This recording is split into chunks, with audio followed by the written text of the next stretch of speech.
Hi, Phil. Thanks for joining us. Phil, can you hear us? I can, yes. There we go. Great. Yes.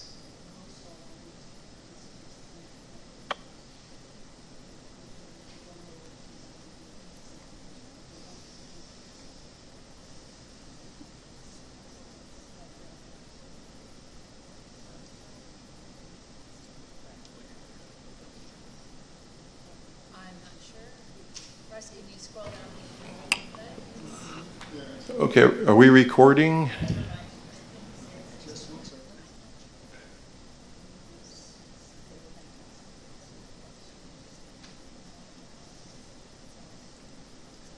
Recording in progress.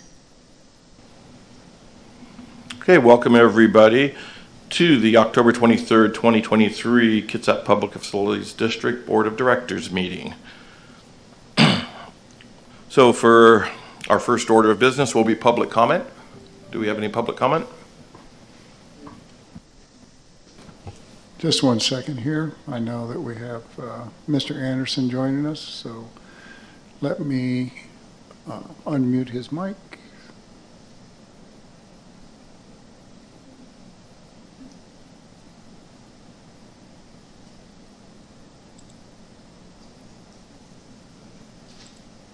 All right, Mr. Anderson, go right ahead. Good evening.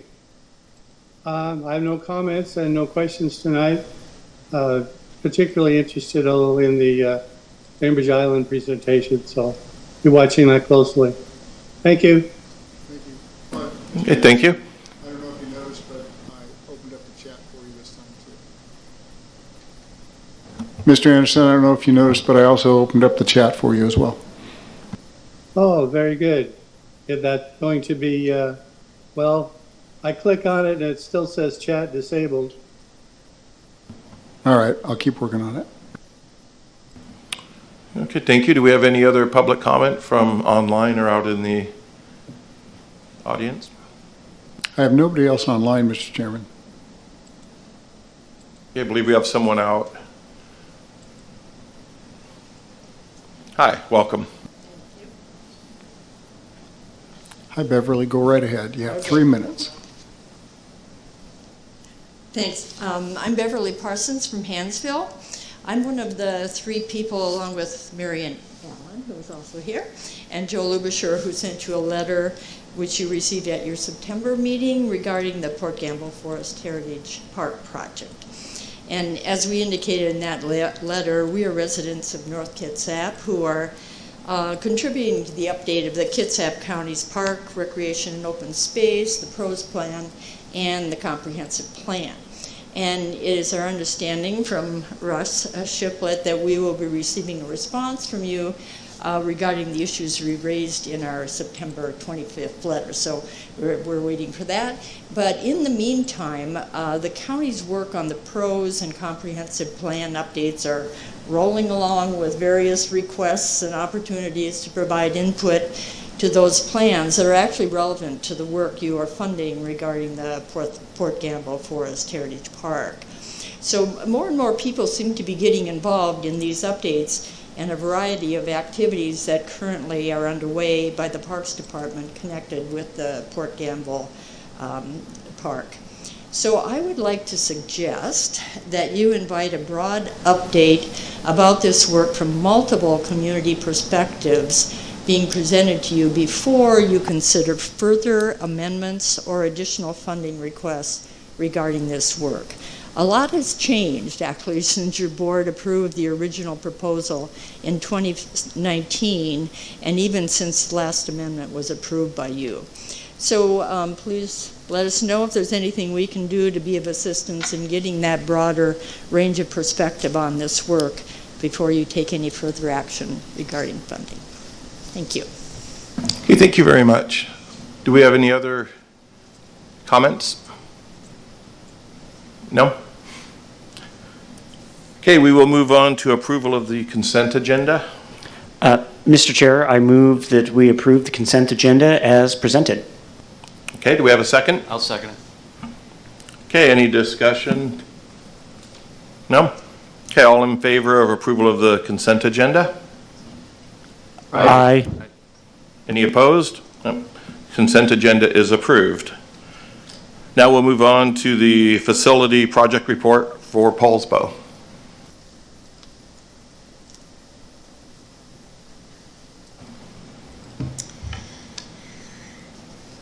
Good evening, Board.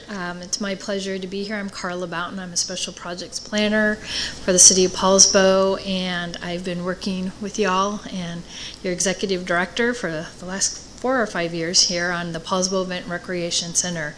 We're really excited to finally be at a place to give you a status update this year with some good news on taking the next step. Next slide, Russ. That's okay. So just what we're going to present tonight is give you an update on what the city has been doing since our last status update to you, which was in January of 2023, and then moving forward on the PERC. Next slide. So this as you may recall, when we visited you at the end of January, we had just released our final report on the Poulsbo Events Recreation Center feasibility study. And next slide. And in that report, you'll also probably recall that the report recommends a phased approach to the PERC, that we went through an extensive public participation, public engagement, where hopes and dreams of a community recreational facility in Poulsbo was evaluated and analyzed, and a phased approach to all of the different components was recommended. And so what phase 1 was going to be is fields first, consistent with the planned use of the city's property since for the last 23 years. It was consistent with our proposal to the KPFD for tournament level multi-use fields. In addition to that, and this slide was presented to you in January, it has other elements to it, so it can also function as a community park and a community gathering area with walking trails, sports courts, gazebos for picnic areas, as well as team, for the tournaments for team areas. And the fields would be artificial turf and lit, so it would be a full year-round tournament facility. And as you probably also recall, the feasibility study did determine that a tournament destination was found to be feasible for the fields first. So that is what we were moving forward with within the feasibility study. Next slide. So after we reported to you what the results of the feasibility study concluded, the city reconvened the PERC steering committee. As you probably recall, it's a group of about 15 to 20 stakeholders, civic leaders in the Poulsbo North Kitsap area. We reconvened the committee on March 30th so that they had a chance to review the feasibility report, to determine what their comments were, and to offer the city staff their opinions and their recommendations on the study. And so what they concluded as well, and this should not be too much of a surprise since they were the committee did recommend to the city going to a phased approach for all the different components of the PERC, that they recommended the phased approach to the city council. So next slide. So the next step on our side was then to go to the city council and bring forward the feasibility study, and the council had a very extensive workshop on April 19th. They were fully briefed on the feasibility study, the process that it went through, all the things. It was like a 70-slide PowerPoint presentation that they were reviewed, and the steering committee recommendation for the phased approach. And at the conclusion of that workshop, the city council did have several questions and requests for clarifications on the feasibility study. And I should say that most of those requests for clarifications might not surprise you in the sense that they were centered around operations, cost of operations, long-term, that the city would be responsible for. So the City Council really wanted to do their due diligence about how they could operate and ensure this facility for the long term. Next slide. So staff came back on August 16th for a second workshop where additional questions, or where the answers to those additional questions, or those questions and requests for additional information was presented to the City Council. And I think to the most part, they were satisfied with the answers that were given. They understood, of course, like any new park, the operations responsibilities for that. But they did, the next step for the City Council was to consider the PERC in the context of other capital facility projects that the city is considering or is already underway. So what they did ask is for the mayor to, and the finance director to schedule some workshops where they could consider the budget, capital projects, and how the PERC fit into those. Next slide. So indeed, the City Council held 2 workshops with the mayor and the finance director to review revenue sources, and the number, there's a slate of capital projects that the city has been working on for the last couple, 3 to 4 years. So on September 13th and October 4th, the City Council had 2 finance-driven, finance-centered workshops where the PERC was discussed in the larger context of the city's financial obligations. On October 4th, there was consensus reached by the City Council to include the PERC in our 2024-2026 capital improvement budget, and therefore committing to moving forward with financing our portion of the PERC. Next slide. So how that's going to be documented is a resolution. We'll be going to the City Council at their November 1st meeting. And the resolution is going to do a number of things. It's going to approve the PERC feasibility study. There's going to be a statement in it that it's the city's intent to develop phase 1 of the PERC with the KPFD as its funding partner. And it's going to direct staff to coordinate with the KPFD staff to begin drafting a new or second ILA.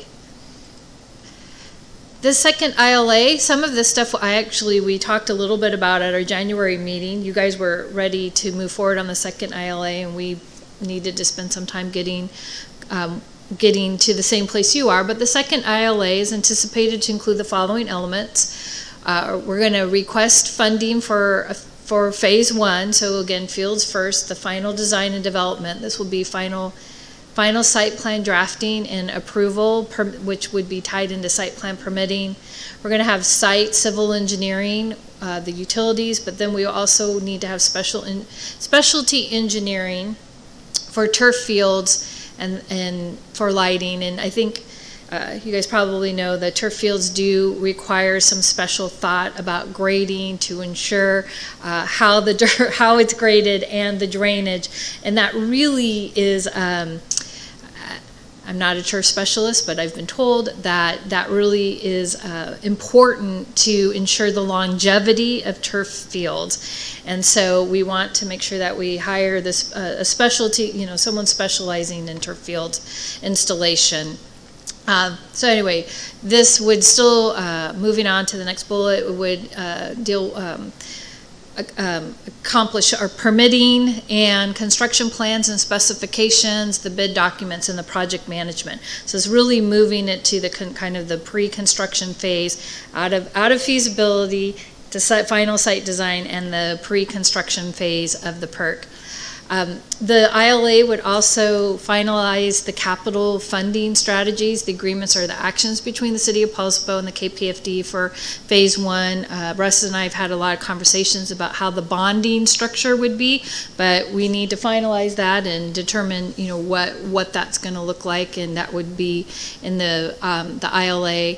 And then what the city is asking for is part of the funding package, and it wouldn't be a big chunk, a big amount of it, but to continue the feasibility work for phase 2 and 3. In the PERC final feasibility report, it did stop at operations and financing for phase 2 and phase 3 and moved that forward for phase 1. And so there is interest in the city council and the community to determine what phase 2 might look like at some point when land acquisition by the city has been achieved. So we would be asking for finalization of some facility programming and size, operations evaluation.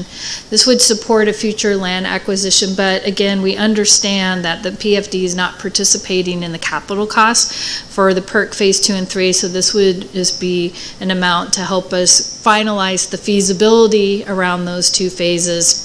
And then when additional land is acquired by the city and we have additional partners and additional funding partners,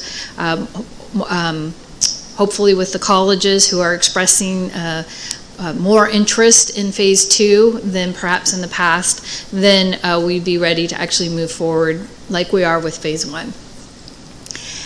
So so the second ILA, upon the successful approval of the PERC resolution by the Poulsbo City Council, then we respectfully request that the city and the PFD staff initiate development of a second ILA. And again, going over what I just kind of summarizing here, we're going to commit to a joint project funding commitment and in the ILA, which I understand you've done with your other funding partners, the City of Port Orchard, for example. So in this ILA, there will be a request for $1.7 million for the final design, engineering, permitting, project management, bid documents.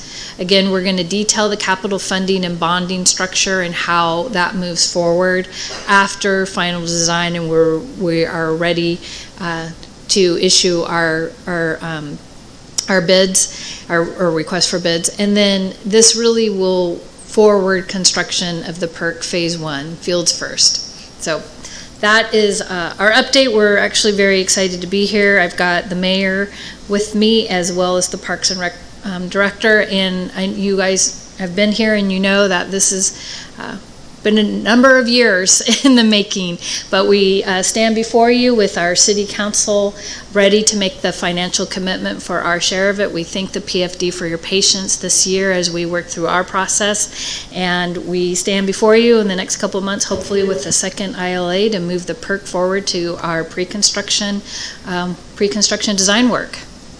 Happy to entertain any questions. Okay, well, thank you very much. Do we have any questions? Yeah, Mr. Chair, if you don't mind. Oh, go ahead. So what does your timeline look on that, right? So I know that you're looking to put that in front of council, looks like next week.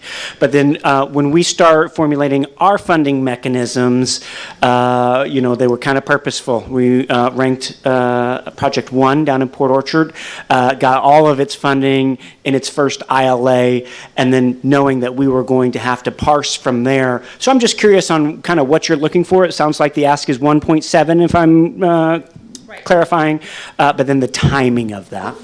Right now, in our budget, is a little over $3.5 million capital for the city's portion, okay, starting in 2024, real soon, the city's portion for the PERC.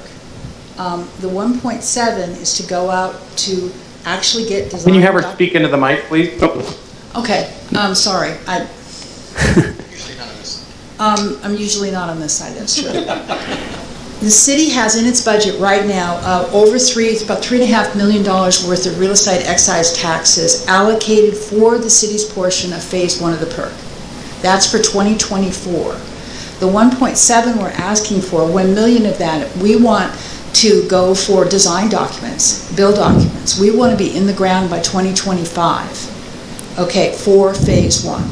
Now phase 2 and phase 3, we have some legwork yet to do on those. But the first phase, we want to be in the ground in 2025.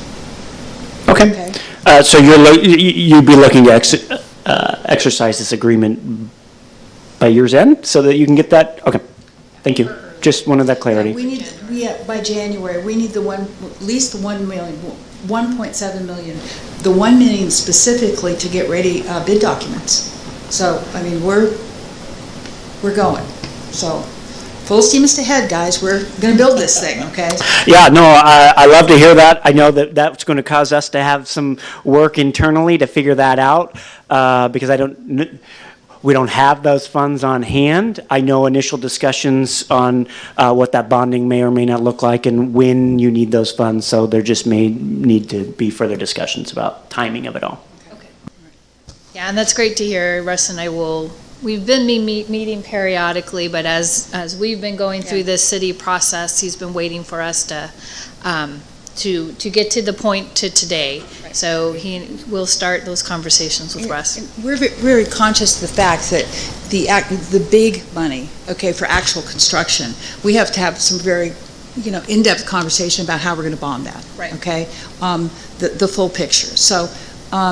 The next step. This is the next step towards that. But we really want to be in the ground at the beginning of 2025. Okay, we've been working on this project since 1997. Okay, that's 26 years, and so we really want to get it done. So we want to move it. Thank you. Okay, do we have any other questions? I have a few questions. First, thanks for coming this evening and giving this presentation. Can you tell me a little bit more about phases 2 and 3? I guess what I'd like to kind of hear is this picture that's up on the screen is for phase 1. What's around this property? I'd heard that there were some potential issues of, heartache on acquiring and potentially losing some adjacent land. And I guess what I'd like to know is, worst case scenario, you can't do the land acquisition that you talked about. How interrelated is phase 1 to 2 and 3? I mean, can phase 1 stand by itself if in a worst case scenario 2 and 3 don't come in? Or what's envisioned for 2 and 3 if you can't do the land acquisition that you're hoping to do? Right, so those are great questions. So phase 1 is standalone. It will move forward and can move forward without phase 2 and 3. Phase 2 and 3 is a commitment that the city has made to its community to try to move forward for a greater community asset and facility. And it does rely upon additional land acquisition. And while our initial attempt at land acquisition in 2022 was not successful, that property actually is still not sold, and we do believe that there might be an opportunity sometime in the future. There's also there's other land around the PERC site, ownership under Olympic College, and private ownership that may at some point in the future present itself as well. So that is what our request is, to kind of continue feasibility analysis for phase 2 and 3 as part of our financial request of the $1.7 million, to have that programming done so that when land is available and the city is successful in purchasing it or other types of options, then we can move forward with phase 2 and 3. But again, it is not contingent on phase 1, and phase 1 is not contingent on phase 2 and 3. What we're just asking the PFD is consideration is a small amount of that 1.7 we can use for finalizing feasibility analysis for 2 and 3, which is again square footage programming, size of building, some operations assessment, and a preliminary cost estimate. I don't even think it will be that big of the request. Did that capture all of them, Commissioner Havers? Yes, thank you. Okay. Any other questions? I have a couple questions too. What was the total cost for phase 1 again? $11.8 million. 11.8. Mm-hmm. And if I remember right, the city was going to bond the amount and we were going to pay the payments on our portion. Is that still the plan? That is still a plan, and okay. What I talked to Russ about is if Kitsap County was going to have a conversation, we could be part of that. We would like to be part of that, but depending on how that unfolds, then that is still part of our plans. Okay, thank you. Mm-hmm. All right, well, thank you very, very much. If no one has anything else. There is Shannon Thompson also has a question. Oh, okay. Hi, So, Shannon. hi, how are you? Good. So, I just have a couple of quick questions. Number one, you're talking about executing contracts with design engineers. Has that started? Do you have one selected? No, we would go through an RFP process. Your RFP process, okay. And my second question is, as part of that process, has consideration been given to using the state co-op system to help expedite your building of the fields instead of, I mean, you can do a modified bid package where there's clearing and site preparation and then go to the co-op directly for the field installation. This is something that we looked at and executed on at Central Kitsap when I was the owner's rep down there also. So That's I'm just a curious. great suggestion. Thank you. We do have a planning commissioner who worked for CK School District and installed the fields there, and so I lean to him for a lot of that insight. But thank you for that, offering that. I'm sure we will look into that. Yeah, I think Just not my wheelhouse. if you've worked with him, I probably have too. So perfect. I have Thank a you. question real quick, if you don't mind. Of the approximately $8 million that the PFD would put towards the project, is the 1.7 part of that, or is that 1.7 separate from that? The 1.7 is actually part of the PFD's Okay. 67%. So what would share. end up be bonding would be something less, minus 1.7? Okay, Correct. thank you. Yep. And I'm going to let you go ahead, Mayor. I just was looking at some of the consent stuff too.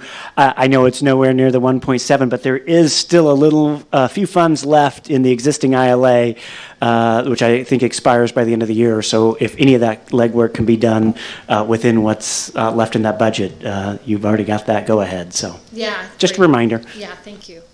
I just wanted to say thank you to the Public Facilities District. I mean, we've been through some very interesting years in the last couple, last 3 or 4 years. And, we as a city and you as an organization have tried really hard to move these projects along. And I just, I can't say, I want to thank you. And I want to be appreciative of your work because it's important work for our entire Kitsap County.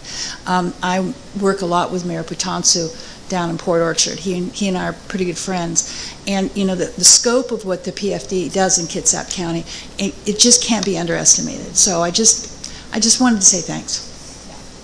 Well, thank you very much. All right.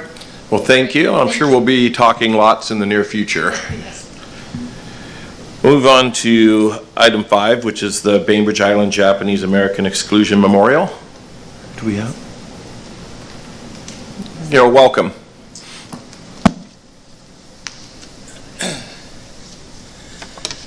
Thank you.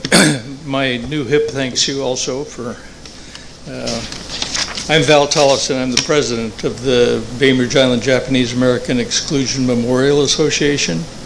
And thank you for letting us present to you on kind of an out-of-the-box request. I should point out that I have moral support tonight from Ann Blair, who was the original executive director of this organization. So,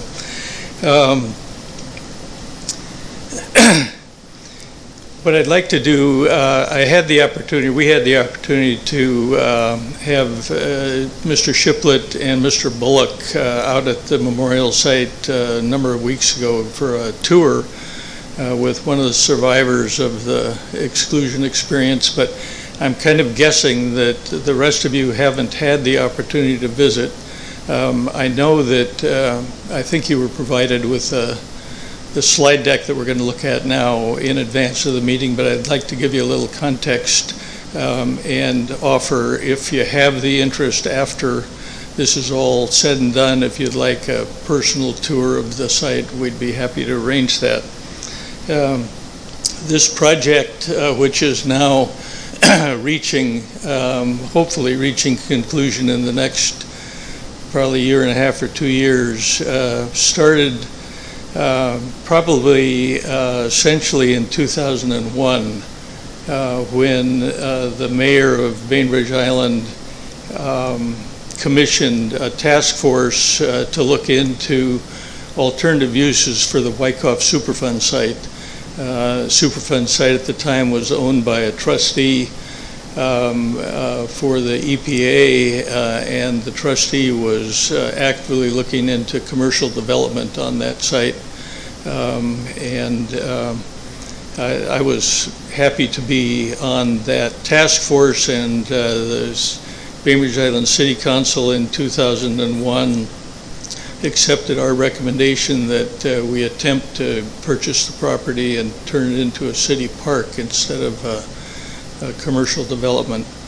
At the same time, but completely divorced, a small group of elders of the Bainbridge Island Japanese American community had been talking amongst themselves about their desire to start talking publicly about the exclusion experience during World War II, contrary to kind of the ethos of most of the elders in that community, who didn't want to talk at all about that humiliating and degrading experience.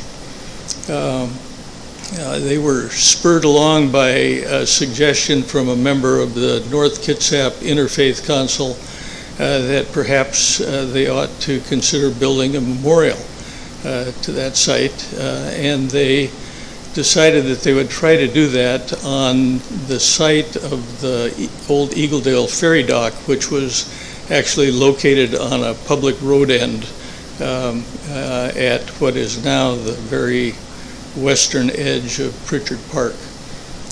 So in 2002, they put a plaque on the end of that road end, kind of putting a stake in the ground for a future memorial.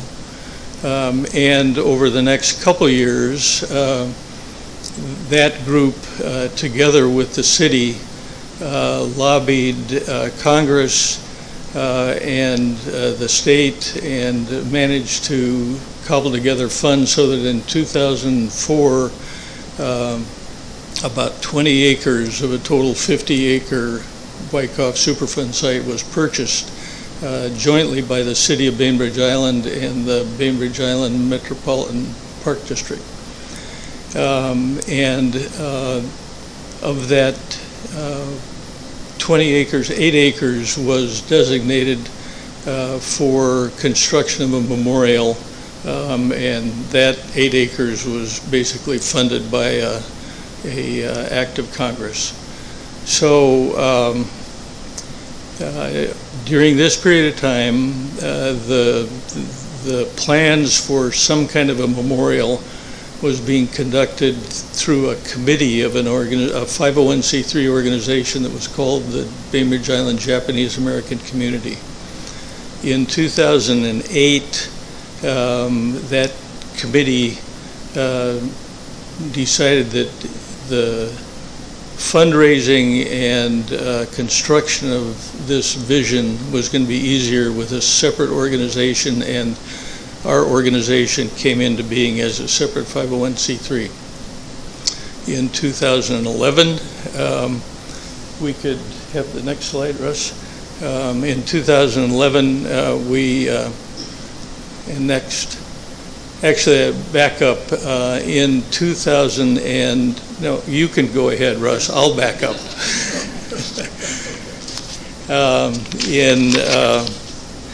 In 2006, as actually the first construction on the site, what we call the pavilion, this structure was built, and it's interesting to note that this structure was built completely with volunteer labor from an organization known as the Timber Framers Guild, a national organization of which a local supporter of the memorial project was a member.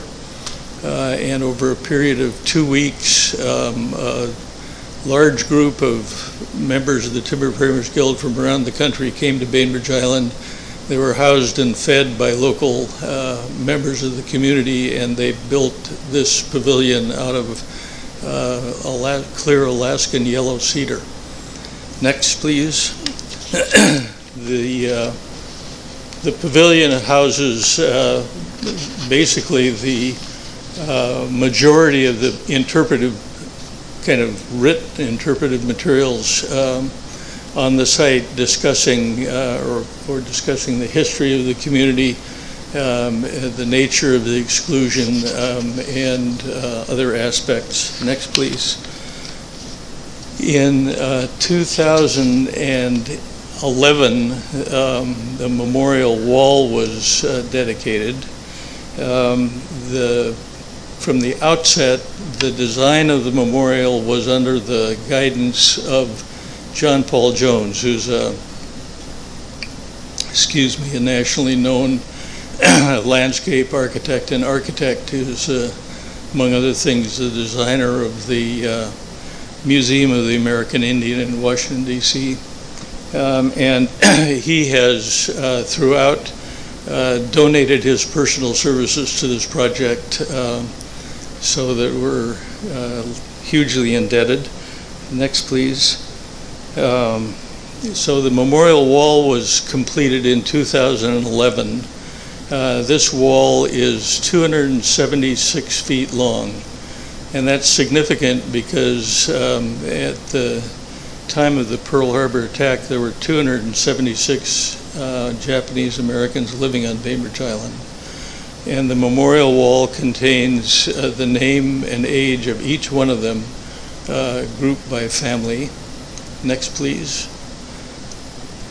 The wall also contains a series of terracotta friezes that depict the history of the Japanese American community from the time they first came to the island in the late 1800s through the time of the exclusion and through their return to the island. Next, please. So one of the original thinking for this memorial was pretty grandiose, and the thing we were going to do after the memorial wall was we were going to completely rebuild the Eagledale ferry dock. That pretty rapidly became both economically and environmentally impossible. So we came up with the idea of a departure deck located on the footprint of the entrance to the ferry dock. And this is the departure deck. It was completed in 2021 and was partially financed by a grant from the Japanese American Confinement Sites Grant Program administered by the National Park Service. I should also mention that in 2008, our memorial site was designated by Congress as an administrative unit of the Minidoka National Historic Site. Minidoka, near Twin Falls, Idaho, is where the majority of the families from Bainbridge Island ultimately spent the majority of the time during the war. Next, please. We completed the departure deck, and then a year later, we completed installation of some interpretive artwork on the departure deck. This project was financed largely by a grant from a capital facilities grant from the state of Washington. Next, please. We're aware that in order to get some favorable treatment from the Public Facilities District, we've got to demonstrate clear public benefit for this. Next, please. The public benefit is seen in many, many ways. Every March 30th was the anniversary, was the date in 1942 when on that day there were 227 Japanese Americans physically on Bainbridge Island, and the next day there were none, because that day they were loaded on a ferry, taken to Seattle, put on a train, and taken to Manzanar, which was the first concentration camp being built in California, and they were the first residents down there. So every March 30th we have an event at the site, and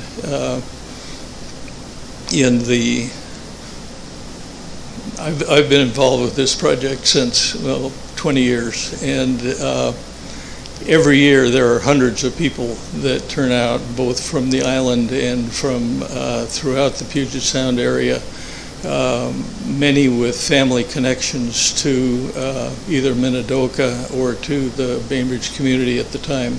Next, please.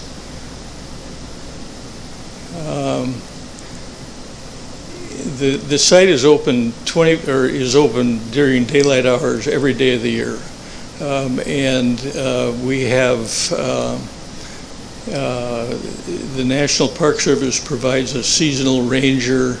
In the past, it's been kind of from Memorial Day through Labor Day.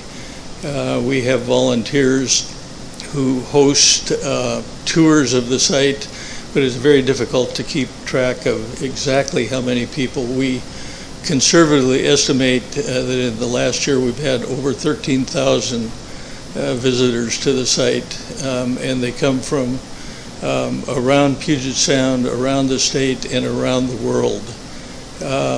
It's probably in part because of all of the sites directly related to the confinement. Ours is the only one that is close to a major population center. All of the concentration camps, Manzanar, Minidoka, and the others were intentionally located in very unpleasant places. And so it takes some intent to get there. But it's relatively easy to come to Bainbridge Island, and people do. Next, please. This next couple slides are just some examples of groups that have visited recently. We've had students from Central Kitsap, Lake Washington Girls Middle School, a group from the university, some kids from the French American School of Pacific Northwest. Next, please.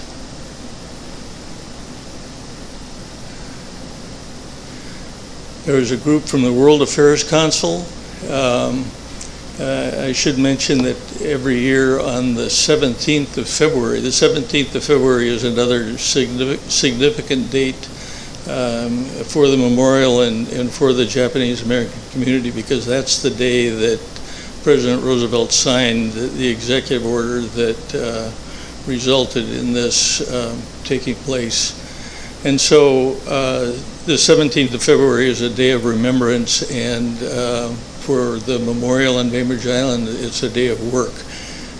And we have anywhere from 150 to 300 people show up to cut out the ferns, wade in the pond, and cut out the reeds and clean up the site, and it's quite something to see.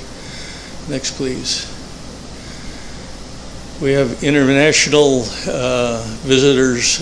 Again, many of them are just walk-ins that don't come with any kind of organized group, but we have had these organized groups from all over the world, and they all find something meaningful for them. One significant one this last year was this group down in the lower left-hand corner, which is a group of museum curator-type people from Kyiv in Ukraine, and they're trying to get their arms around the concept of a museum to the experience that they're going through right now. And having the ability to talk to Lily Kodama, who is the gray-haired lady in the middle, who is 86-year-old survivor of the exclusion experience. She was 6 years old. My math may be off, but she was 6 years old.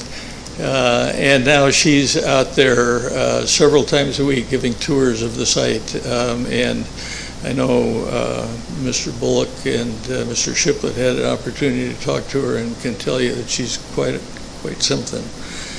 Next, please.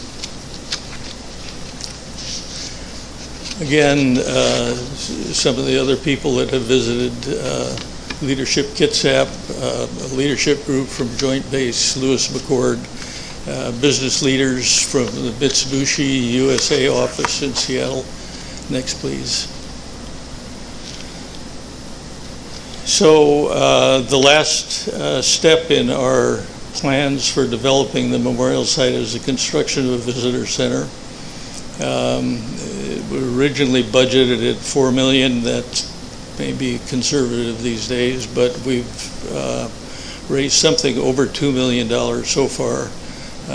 We have a building permit on application on file with the city, and we've had a broad range of institutional support so far. We have a couple major institutional applications in play, and we have just launched a public-facing fundraising campaign that we intend to be pursuing over the next couple of months. Next, please. So this is, when you come on the site, this is what you see today. This is a trailer that the National Park Service purchased and put on the site to provide a place for their seasonal ranger to hang out in the summer when they're there. Next site, please. And this is a site plan including the planned development. You can see on the top is the wall and the departure deck, and on the bottom is the planned development. Next slide, please. This is a little better blow up, but what we have is a slightly less than 1,600 square foot visitor center structure. They'll include bathrooms and some office space for staff, and includes a plaza and outdoor seating area. Next, please. These are just some architect's renderings of what the site would look like. The structure over on the right is the pavilion that I pointed out to you at the beginning of the tour, and on the left is a visitor center with a green roof. Next, please. An overhead view of what we hope to see there in a year and a half or so. Next, please. So we knew that we had to get water to the site. We had some, I think, pipe dream that maybe we could figure out a way to do it with a on-site well or some quickie deal, but it was not to be. The fire marshal requires us to have fire flow, and the only way to get fire flow in any economically feasible way is to connect to public water. The city has the nearest public connection to us is about a half a mile away, and the expected cost of extending the water main from that point to the visitor center is somewhere between $250,000 and $500,000. $250,000 was the city's estimate when we first talked to them. Private engineer has suggested that it could be twice that, given the current escalation in public works expense. We have an engineer working on design of the project now, and one of the next items on the engineer's agenda is to provide an engineer's estimate, so that's pending. Next, please. This is just an overhead that shows you what we're up against. At the far right is the city current water facility and current water main going down the right-hand side of Pritchard Park down toward an area that is where the EPA people are working on remediation. And so what we have to do is we have to take the water all the way down Eagle Harbor Drive to the memorial site, which is on the far left. And all of the property on both sides of Eagle Harbor Drive in that location is owned by the Bainbridge Island Metropolitan Park District.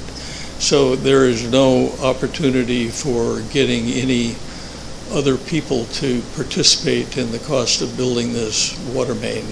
We are the sole customer. So it occurred to us that we should talk to the City of Bainbridge Island about participating in the cost because of the nature of the facility and the difficulty and the cost. In further discussions with them, your name came up.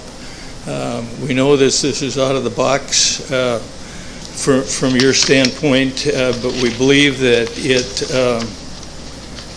that the project really ticks all of the kind of the technical requirements. It certainly is going to take some imagination for you all to take the next step. We hope you do.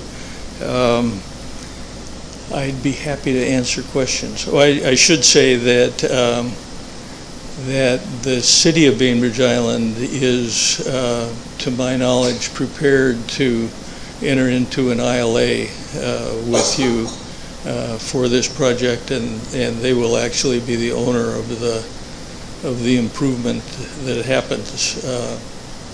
But without it happening, we can't happen the rest of it. So I'd be happy to answer questions. Okay, well, thank you very much. It seems like a very, very necessary project. And so I'll let the board ask questions first, but I have a couple. Yeah, I have two questions. First of all, thank you for coming and providing some information on this. As somebody from the south end of the county, I am least knowledgeable about our friends in the north up on the island, so I appreciate the opportunity to learn more. And I'm familiar, so very happy to see your presentation. Additionally, I get that the city is the one running the project for you. Is your facility city-owned? Is that a city park as well? So, because you said they had participated in the purchase. The way it works, our organization is responsible for designing and building improvements on the memorial site. When they are built, they belong to the Bainbridge Island Metropolitan Park and Recreation District. Similarly, on this project, we have retained an engineer who is designing the water main extension, and we are paying the engineer. We, or maybe you, will end up paying the contractor. The water main will be owned by the city. Okay. But the park and the things are all owned by the city in the end. Everything, all the improvements that you do. Yes. Okay. Everything is either owned by the city or the Metropolitan Park District. Correct. Okay. Additionally, I really like the idea of that green roof. And would love to know more. So I will most likely be taking you up on your offer to come visit. One, it gets me out and seeing this in person and getting to know our friends of the north, but I want to talk more about that because I think that seems like a really cool idea. We'd love to host you. Okay, do we have more questions? If not, I have a couple questions for you. So the first one is, for it to be a regional project, it has to have $10 million. That $10 million, according to the RCW, has to come from state and local government. Have you met that from state and local government? Yes. I'd have to actually do a little legwork to give you the exact accounting, but of the total cost of the project from the beginning, the vast majority of it has come from state, local, or federal funds. We've raised, before the current fundraising that we've got going right now, we've raised a little over $1 million out of private funding, but the rest of it has been Okay, but governmental funding, state and local governmental funding? federal, state, and local. Yeah, the RCW doesn't mention federal. It says specifically state and local. So would you be at $10 million, you believe, out of state and local? I'd have to work it out. I expect that we would. Okay, yeah, if you could get that to Director Shiplett, that would be great. Right. The other part, I'm a little confused. So the city would be our partner in this, correct? Not the Metropolitan Park District. In this particular project, yes. Because the city, according to our policy and the law, they have to pay 1/3 of the cost of the project. Would the city be willing to pay 1/3 of the $500,000? I believe that they will be. Okay. When we first approached them, the city council, although they were approached informally, were universally supportive, and we're talking about various sources of funding, so that before your name came up, they were actually thinking about maybe we're going to have to do this ourselves. Okay. And I don't know if this would require an ILA between the three entities or not. I assume that it'd be just an ILA between the city and... Well, but it's on the Metropolitan Park District property, and I don't know. No, it's not. It comes on the city right away. But you're on Metropolitan Park District property. Yes. Yeah, And you're right. I don't know what the legal ramifications are. I mean, that would be easy to work out one way or the other, I'm sure. There was a point in my life where I'd be willing to give you a legal opinion. I'm not there anymore. And for the multi-use purposes, what multi-use purposes would there be? Well, it's open now to all the public all the time. So there are obviously people using it for multi-purposes. What would those be? Family tours, dog walkers, there are, it's a site that's available to the public for however the public uses it. So they could go there. The difference is going to be when we complete the visitor center, we're going to have a physical facility that then is going to be available to the public to rent, to use for meetings or whatever they decide to do? That's exactly. Okay. And I think that was all the questions I had. So I don't have a question per se. I've spent a fair amount of time looking at this and also have visited several times and even brought some friends recently because the experience is incredibly powerful, what's been built there. And I don't look at this as a city destination or a county. I think it's a national landmark, what you've built. And so what I would like to do, our council is out of the country, but I would like to propose that we call a special meeting and talk about this specifically with the board and our legal and come up with any follow-up questions that we might have for you. Okay. Yeah, that would be great, actually. Yeah. I mean, I'm not well-versed in this enough without the legal counsel to know the ins and outs. And what we can do is, if it works for everybody, we can get one as soon as possible. We can have our executive director set up a meeting, preferably on Bainbridge Island, where we can take this one issue. We're happy to go wherever you are and do whatever we can to facilitate your work. And if possible, before then, if you could get the list of the money, the state and local money, and also maybe talk to the city council and decide if they're willing to fund 1/3, or maybe the Metropolitan Park District is, and see what they say about that so we can have all that info. We'll do that. Okay? You bet. And Executive Director Shiplett, you'd be able to set up a special meeting for us? Absolutely, and I just want to tell Mr. Tollefson that special meetings are not executive committee meetings, so the public is welcome to join those special meetings as well. Yes. And it appears Director Havers has a question or a comment? I do, yeah. Val, good to see you. Quick question for you, and I may have missed it. What is your timing on this, kind of from start to finish? Yeah, thank you for that. I should have mentioned that. As I mentioned, we've applied for a building permit. We're getting amazingly expeditious treatment from the city, so we're hoping that maybe something great will happen. We're planning on construction of the visitor center itself to start next year and finish either late next year or early in 2025. Our goal is to have this available to open and dedicate on March 30th of 2025. The construction of the water main extension is a little bit flexible because it doesn't have to happen before the construction of the building starts, but we're not going to be able to occupy anything until the water main is done. Water main extension is being designed with the idea that we will be prepared to, let a contract early next year. But if there has to be a delay because of some funding issue that can be resolved within a year or so, we probably have some flexibility. But and it may be, I don't know how this works legally. It may be that we have to front the cost and get reimbursed. I don't know if that can work, but we need to get this done by the time we've completed the building itself. Thanks. Okay, do we have any other questions, comments from the board?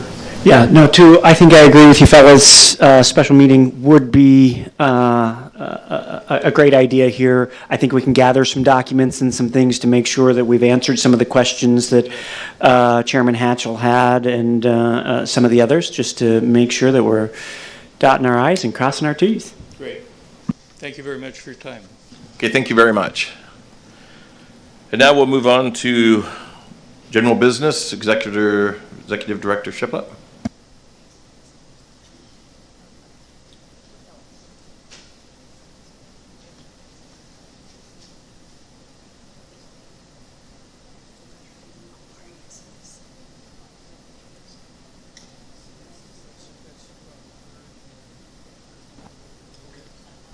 Okay, we just have 3 items to update you on. The first one is the request for proposal that the board gave me approval at our last board meeting for accounting services. I met with an accounting firm this past week, and they're putting together a proposal for us, and then I have a meeting set for this Friday at 1 o'clock with another accounting service to go over through the same process. So my hope is to have 2 and possibly 3 accounting services that would present formally to our finance committee. Let our finance committee come up with a recommendation to take to the board. I'd like to do that within our at our December board meeting so we can get them in place as quickly as possible. I went in September, I went to the Association of Washington State Public Facilities District Conference. It was in Kennewick this time. Very good information that came out of that. I think I put some information about it specifically in my executive director's report that was part of the consent agenda. But overall, there is legislation underfoot right now to extend the sales and use tax to public facilities to 2056. That was not spoken to at this past legislative session, but they plan to do that in 2024. So it may take 2 or 3 years to get there, and we still got time, but there's certainly interest in doing that and extending that. So I wanted to tell you specifically about that, out of that project. And then the last thing is the 2024 budget preparations and timeline. I'll be getting together with the Finance Committee here soon to be able to work on that budget. We'll work on that budget through November, and then we'll be able to present it to the board at our December board meeting. And that's all I have for good of the order or general business. Okay, thank you very much. And with that, then we will adjourn the meeting. Great. Thanks. Thank you all for attending.